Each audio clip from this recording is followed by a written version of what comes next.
Shalom saudara, salam jumpa kembali bersama 20 menit bersama MU Mazal Ubraka, berhasil dan beruntung. Iya, puji Tuhan Pak Peter, kembali lagi kita bertemu dalam keadaan yang luar biasa. Amin, Tuhan amin. berikan kita sehat ya Pak ya. Amin. Amin. Ya, saudara, banyak sekali permasalahan sosial yang ada di sekitar kita. Dan juga itu tidak tertutup kemungkinan bagi kita masyarakat yang bergereja atau orang-orang percaya. Harusnya ini juga menjadi perhatian kita ya Pak Peter ya. Ada pengangguran, sehingga banyaklah juga peminta-minta yang mengamen di jalan semakin banyak ya Pak ya. Dan ada juga satu yang cukup urgent yang saya rasa perlu kita bahas pada kesempatan dan ini. Gereja harus memberi jawaban. Benar Pak, dan gereja harus memberi jawaban.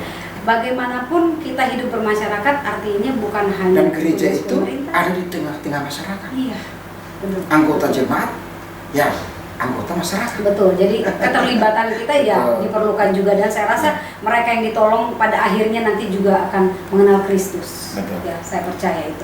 Baik LGBT Pak ya, atau betul. LGBT, Ya. lesbian, gay, ya. gay, bisex, Dan transgender. transgender.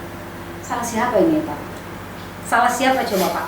Semua yang tidak normatif, yang menentang etika umum, istilahnya kita pada saat bermasyarakat, itu kan pasti ditolak. Betul. Tidak pada tempatnya, tidak pada bentuknya, pokoknya segala sesuatu menjadi protes. Betul. Nah, ini salah siapa? Sementara mereka diberikan kehendak bebas juga, Betul. baik untuk memilih maupun untuk melanjutkan hidupnya seperti apa. Itu ya Pak. Silakan Pak Peter. Ya, sebelum kita bahas LGBT, kita bahas dulu bagaimana seseorang itu hadir dalam rahim ibu Oke.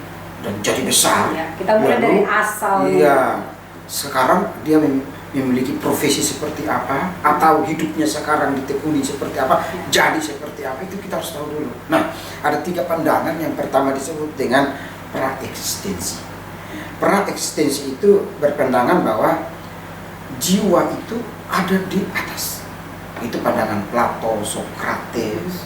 Jadi jiwa itu oversoul.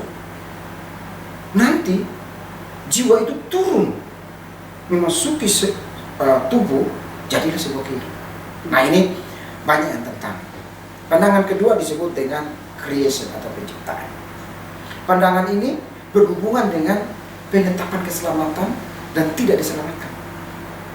Karena kenapa?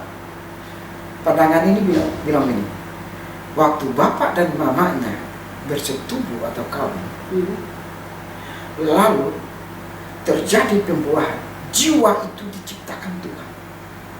Jadi seseorang ada itu karena ada maksud Tuhan. Jadi tubuh dulu. Ya, tubuh dulu. Jiwa itu ada karena diciptakan. Lalu Tuhan menciptakan jiwa. Bukan berarti ada penciptaan baru, tetapi jiwa itu seiring dengan adanya tubuh. Kalau pre-eksistensi tadi, jiwa sudah ada. Sudah ada lebih dulu. Ya. Yang ketiga adalah pandangan tradusian.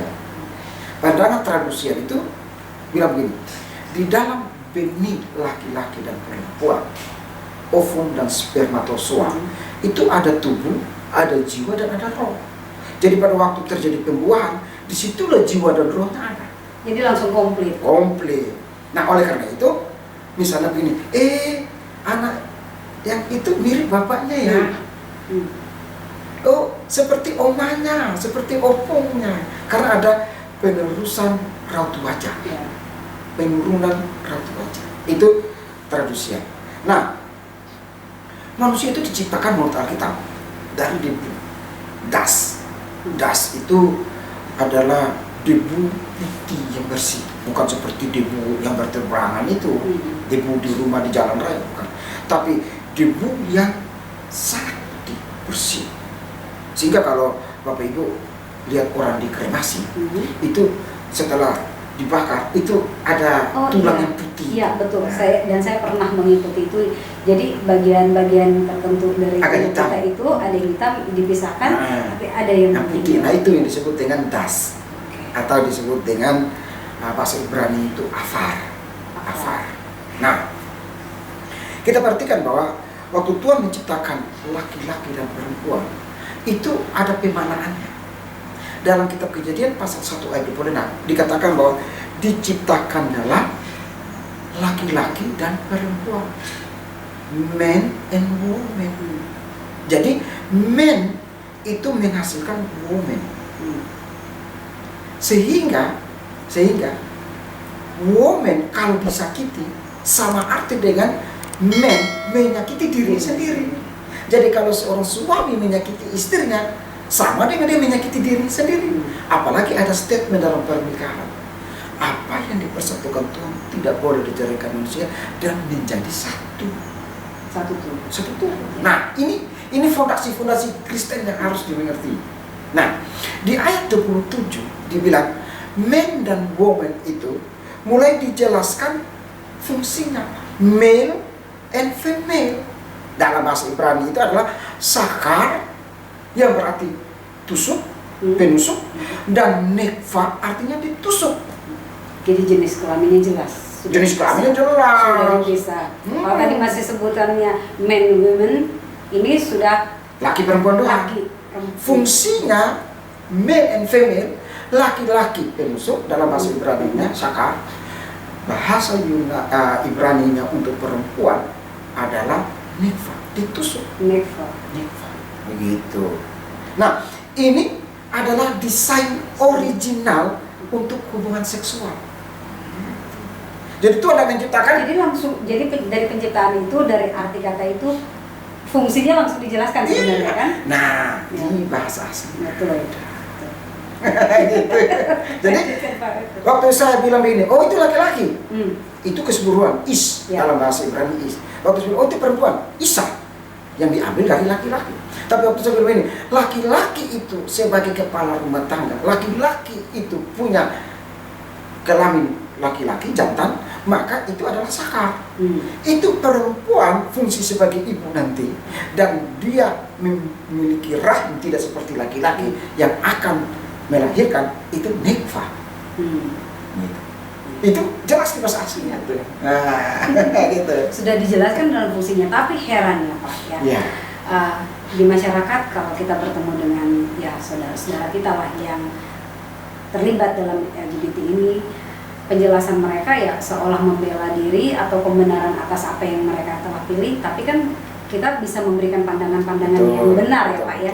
Nah, ada juga kalimat yang sering dipakai, saya tuh rasa jiwa saya terjebak dalam tubuh yang salah. Mungkin secara manusia saya mendengar, saya akan merasa prihatin, kasihan, oh iya ya. Tapi kalau kita berpikir dari penciptaan, emang serendah itu Allah salah menciptakan manusia, maksudnya Pak ya.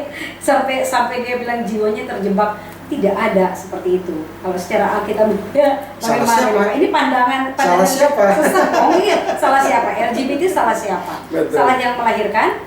Betul. Salah yang membuat keputusan? Salah yang memilih pergaulan ke sana dan ke sini atau bagaimana? Ya. Jadi seseorang itu ditentukan oleh 3 faktor besar. Yang pertama, waktu kita bicara LGBT, itu kita bicara gen. Tuhan tidak menciptakan gen biseksual. Tadi sudah jelas ya. Sakar dan nekva. Itu gen. Jadi laki-laki pasti punya sakar, punya kelamin laki-laki. Perempuan punya rahim dan punya kelamin perempuan. Itu gen. Yang kedua adalah seseorang itu bisa jadi LGBT atau jadi sesuatu yang jahat atau jadi baik sekalipun, bukan cuma yang jahat ya, baik sekalipun, itu juga dipengaruhi oleh environment, lingkungan. Alkitab bilang begini, 1 Korintus 15 ayat 33, pergaulan yang buruk merusak suatu kebiasaan yang baik. Jadi lingkunganmu itu juga turun. Oleh karena itu, di dalam Sema Israel itu oleh Tuhan Yahweh disuruh mengajarkannya berulang-ulang. Di kitab Ulangan kalau Ulangan pasal 6 ayat 4 sampai dengan 8. Sema Israel, Adonai Elohenu, Adonai Eka, Tuhan itu satu. Itu diajarkan berulang-ulang. Pada waktu engkau berdiri, pada waktu engkau duduk, pulang pergi. Bahkan mereka pada waktu engkau berbaring di muka pintu itu dipasangkan. Ada itu. Nah, Masih ada sampai sekarang, Pak? Masih, kecuali toilet. Pesawat pun dipasang. Ruang makan pun kecuali toilet. Iya. Kecuali toilet. Nah, tadi faktor genetika. Yang kedua adalah faktor environment. Yang ketiga adalah faktor choice. Iya, pilihan. Nah, kalau gennya sudah ada, misalnya lahirnya ada orang yang lahir memang Bawaannya sudah gemulai dikit ya. Ditunjang lagi dengan waktu dia masih kecil, laki-laki dikasih boneka. Warna kesukaannya pink. Pink. Nah, Makin akhirnya mengarah. lama-lama jadi. Makin mengarah. Ya. Nah, yang akan membuat dia terjerumus dan kita bilang LGBT salah siapa? Nanti choice-nya. Choice-nya itu penting sekali. Jadi Tuhan itu tidak mendandahi manusia itu robot. Orang bilang, iya tapi kan saya ini manusia. Saya bilang begini, kalau Tuhan ciptakan kau, lalu Tuhan tidak kasih kau punya hidung, gimana caranya? Tuhan menciptakan kamu lalu nggak punya hasrat seks. Nggak sempurna. Justru sempurna itu punya hasrat seks. Itu. Ya salah Tuhan menciptakan juga. Atau salah mama mengandung. Nggak mungkin juga. Ya komplitnya, perfectnya manusia itu di situ. Tapi memang keputusan akhirnya yang tadi pilihan. Free will. Menggunakan free will itu penting. Makanya di dalam free will itu ada disebut dengan choice, pilihan. Saya bawa motor nih, bawa mobil ini. Tidak mungkin mobil itu atau motor itu bisa ke kiri tanpa saya mutar. Di otak saya kan, belok kiri, belok kanan. Choice, pilihan. Kita pegang kendalinya. Jadi suatu kelak kita tidak bisa salahin Tuhan. Jangan bilang, ya kan gen saya, lingkungan saya. Tuhan berbeda, tapi lu yang pilih kan? Lalu lu bilang, salah siapa? Tidak begitu. Iya. Nah tadi kalau Pak Peter sempat menyinggung bahwa tapi ada yang digunakan untuk kebaikan juga. Dan memang banyak kita tahu bahwa menjadi mata pencaharian mereka. Betul. Ya Pak ya. Bahkan ada yang maaf nih dari yang laki jadi perempuan, terus mereka setelah buka salon dan sebagainya malah lebih berhasil dari perempuan sesungguhnya begitu Pak. Nah ini apakah masih tetap bisa dibenarkan? Artinya kan ya sudah pada akhirnya dia pakai buat mencari hidupnya untuk menjalankan kelanjutan hidupnya. Gimana? Ya sekarang kita lihat dulu fondasi Alkitabnya. Iya dong, kan kita pakai Alkitab. Iya benar. Nah di dalam kitab Kejadian pasal 9 ayat 22, di situ pada waktu selesai Penciptaan. banjir besar atau air bah, Sem, Ham dan Yafet. Si Ham itu melihat bapaknya, kemaluan bapaknya, dan dua anak mereka ini atau dua anak Nuh ini menutup. Di dalam bahasa aslinya itu menggunakan kata melihat. Terjemahan itu bukan cuma hanya so, bukan. Tapi kalau terjemahan lainnya itu bisa artinya enjoy. View. Misalnya saya melihat suatu panorama, dan saya nikmati panorama. Nah, ini bahasa eufemisme, bahasa penghalusan. Jadi misalnya begini, pencuri kita bilang panjang tangan, ya kan? Ya, bodoh nggak bodoh, tapi kamu kurang pintar. Kurang pintar. Ini bahasa eufemisme ini. Ya. Dalam bahasa asli kalau kita terjemahkan sebenarnya, si Ham itu mengonani bapaknya. Dalam bahasa asli seharusnya begitu. Itu Pak artinya. Iya. Tapi itu tidak diterjemahkan begitu. Dari kata ratu dia nikmati. Logikanya begini, dari mana dia bisa begitu? Dari mana terjemahan begitu? Dari bahasa eufemisme ini. Karena menurut pasal-pasal sebelumnya, pasal 6 kejahatan manusia yang bertambah, pasal 7, pasal 8, manusia itu sudah rusak total. Jadi bisa bayangkan kerusakan total, kerusakan yang hebat itu sampai Tuhan yang Maha Kasih, pemurah, berikhtiar menghabiskan manusia dengan air bah. Ini bukan manusia yang punya sifat jahat, Tuhan yang tidak punya sifat jahat. Nah, Ham ini terbawa. Sehingga kalau kita terjemahkan dengan bahasa eufemisme tidak apa-apa. Tetapi kalau diterjemahkan dengan bahasa sebenarnya, itu mengonani bapaknya. Bapaknya kaget waktu bangun, kurang ajar dengan anak ini. dikutuk begitu. Nah ini sistem parenthood gitu. Lalu kita perhatikan lagi dalam kitab Kejadian pasal 19 itu diceritakan hal yang sama waktu peristiwa Lot. Di Sodom dan Gomora itu makanya ada kata sodomi. Sodomi itu artinya ditusuk dari belakang, atau bahasa Alkitab itu pemburi. Seks itu depan dan depan. Sodomi itu dari kata sodomi. Sama dengan onan itu menjadi onan itu dari cerita Alkitab kitab Kejadian pasal 28-29 itu. Nah, jadi sudah ada benih bahkan perlakuan aktus LGBT di Kejadian pasal 19. Nah, oleh karena itu Tuhan melarang. Misalnya Imamat 18 ayat 22. Jangan engkau tidur dengan laki-laki secara orang bersetubuh dengan perempuan. Jadi ya bersetubuh laki-laki seperti perempuan. Karena tadi sakar dan nekfa. Imamat 20 ayat 13. Sama juga, jangan engkau tidur dengan laki-laki dan bersetubuh seperti perempuan. Banyak. Di dalam Perjanjian Baru banyak itu. Roma 1 ayat 24 sampai 27. Persetubuhan yang tidak wajar. Lalu laki-laki dengan laki-laki. Di dalam kitab Yudas pasal 1 ayat 7 sampai 8 sama juga. Bahkan Paulus juga melarang pemburi, banci, berzina tidak masuk surga. Jelas ya. Jelas di Alkitab. Jadi Alkitab tidak memberikan pro kontra, tapi berikan penjelasan. Dan tidak pakai bahasa-bahasa yang dihaluskan. Betul. Itu poin. Memang ada saat-saat tertentu dia memberikan penghalusan. Nah, bagaimana caranya? Bagaimana caranya? Kita sebagai orang tua atau gereja supaya jangan berkata LGBT itu salah siapa? Yang pertama, membiasakan anak-anak itu tidur terpisah. Jangan terbiasakan laki dan perempuan tidur dari kecil bersama. Ini kalau pembiasaan. laki-laki dan laki-laki atau perempuan dan perempuan, tapi memang sebaiknya dipisah walaupun sama jenis kelamin ya Pak ya. Jadi harus dibiasakan dari awal. Yang kedua adalah ajari olahraga atau mainan yang sesuai dengan gender. Jangan sudah gemulai dikasih ping-ping, boneka. Iya. Yang ketiga adalah ajari untuk menutup aurat. Jadi jelas. Yang keempat adalah berikan pemahaman bahwa laki-laki tidak boleh menyerupai perempuan dan perempuan tidak boleh menyerupai laki-laki. Ini yang kelima, itu yang saya bilang, menciptakan sekolah orang tua dan sekolah anak. Yang tadi itu ulangan pasal yang ke-6 ayat 4 sampai 8 itu. Ajari mereka terus. Diedukasi setiap saat. Iya, harus diedukasi. Gitu.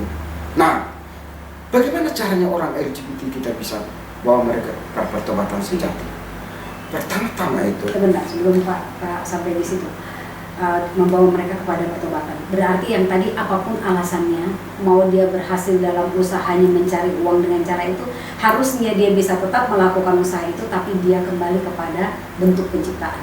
Profesi tidak boleh. Profesi tidak mengganti jenis kelamin. Mandat Alkitab dan mandat penciptaan. Baik. Tidak boleh. Baik. Makasih Pak. Lanjutkan. Jadi kalau saya ini gagah perkasa, tidak boleh pakai gagah perkasa itu untuk membunuh orang.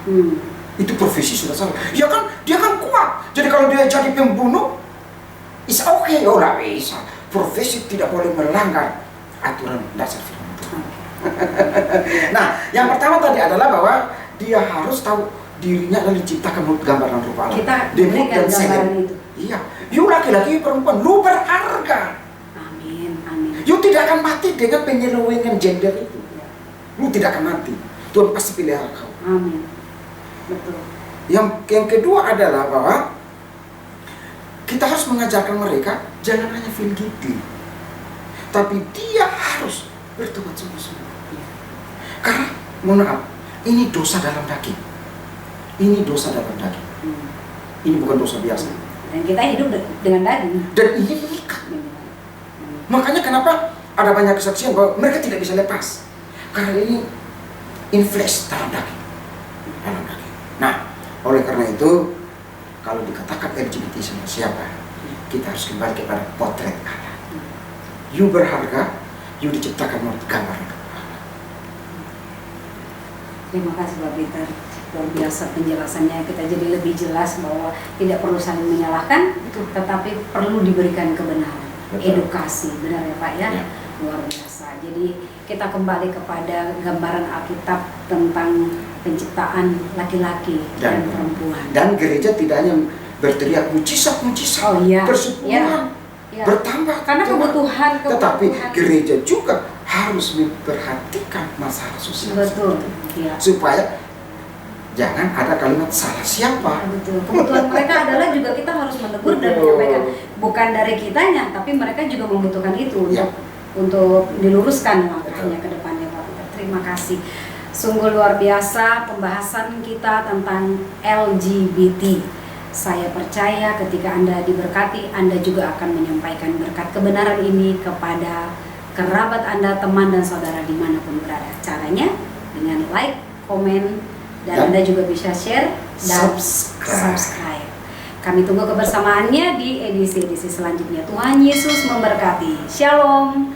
Masal Ubraka. Berhasil dan beruntung.